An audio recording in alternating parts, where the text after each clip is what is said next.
There is also a method of interaction that is declining in popularity, and I think is somewhat underrated.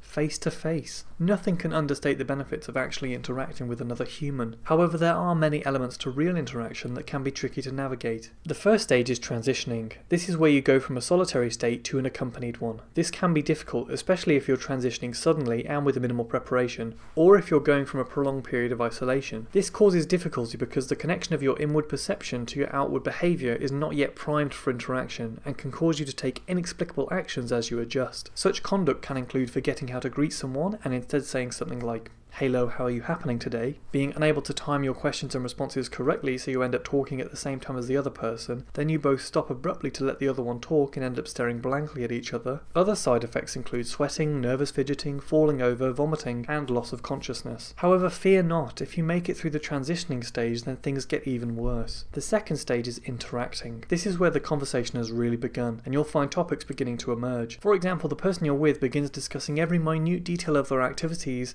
after being asked what have you been up to. The final stage is leaving. This is where you attempt to conclude the interaction. This can be difficult as often there's no simple way to move a conversation to a natural end without it seeming abrupt, and you become very aware of the exact moment at which the last words will have been spoken. Often neither party wants to be the one to end the interaction, and both just awkwardly keep saying vaguely conclusory statements such as, "Well, it was good seeing you. I guess I'll see you around sometime. Have a nice evening." What will occur almost subconsciously as these phrases are being said is that you and the person you're with will slowly drift away from each other, becoming further and further apart until you're out of the accompanied zone. What is the accompanied zone? Well, this is the area in which you and the other individual are close enough to still be considered interacting. Once you step outside of this zone, you are no longer. The diameter of this zone varies between individuals. For example, my diameter is quite small, whereas some people who are much louder and more outgoing can have zones with a diameter of up to 20 meters and beyond. This is very awkward for someone with a small accompanied zone. In their minds, they've travelled enough distance to have left the interaction 10 times over. However, the other individual still insists upon talking to them from the other side of the street.